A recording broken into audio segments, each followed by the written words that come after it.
अस्सलाम वालेकुम viewers, welcome back to my YouTube channel daily tips with Asma. आज की इस वीडियो में हम आपको बताएंगे अज़ीन नाम के बारे में अनोखी और दिलचस्प मालूमात। अज़ीन नाम का शुमार लड़कियों के नामों में होता है। अज़ीन एक इस्लामी नाम है। अज़ीन नाम की इब्तिदाई तारीख़ फ़ारसी ज़बान से निकलती है।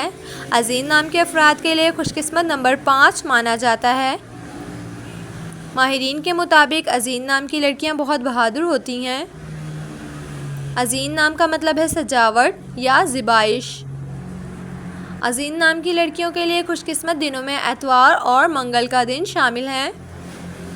अज़ीन नाम के अफराद के लिए मुवाफिक रंगों में सुर्ख, हल्का सब्ज़ और जंगनुमा रंग शामिल है। अज़ीन नाम के अफराद के लिए मुवाफिक पत्थरों में पुखराज पत्थर शामिल है। खुशकिस्मती वाली धातों में हिंसों के हिसाब से तांबा शामिल है। सो फ्रेंड्स, अगर आप अपने नाम का मतलब जानना चाहते हैं तो कमेंट बॉक्स में अपना नाम लिखें। इंशाअल्लाह हम आपके नाम की वीडियो ज़रूर बनाएंगे। Thanks for watching. अल्लाह हाफिज़।